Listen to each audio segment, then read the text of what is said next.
Good morning friends. आज बात करेंगे डाइंग डिक्लेरेशन कि डाइंग डिक्लेरेशन क्या है। हमारे पास बहुत सारे क्वारीज आती हैं, बहुत सारे केसेस भी हमारे पास जिसमें डाइंग डिक्लेरेशन के बारे में कई लोगों के क्वेश्चन आते हैं कि डाइंग डिक्लेरेशन की क्या वैल्यू, क्या है डाइंग डिक्लेरेशन।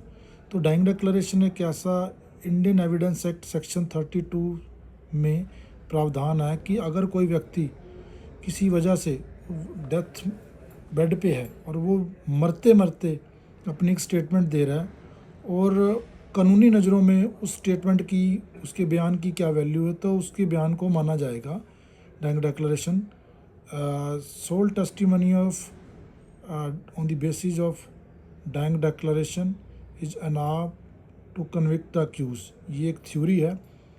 तो ये माना जाता है कि कोई आदमी अगर मर रहा है और मृत्यु शैया पे है या बेड पे है, तो वो जो स्टेटमेंट दे रहा है, किसी के ख़िलाफ़ बोल रहा है कि फ़लाँ व्यक्ति ने मुझे मेरे साथ ये किया, और उसकी एविडेंट्री वैल्यू कानून की नज़रों में बिल्कुल पुख्ता है और उसकी जो स्टेटमेंट है वो मानी जाएगी। क्योंकि एक लीगल मैगज़ीम है कि no one lie while to meet his master, कि जो आदमी मर रहा है, मरते समय वो अपने मुंह में झूठ लेकर नहीं जाता जब वो अपने परमात्मा को, अपने भगवान को, अपने ईश्वर को मिलने जाता है।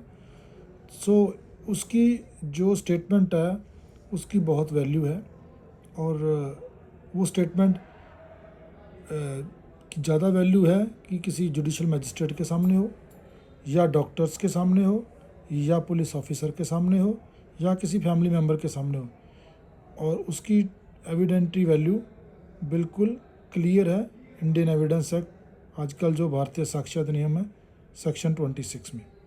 इसी तरह आगे के लीगल अपडेट्स के लिए हमारे साथ जुड़े रहें। Thank you very much.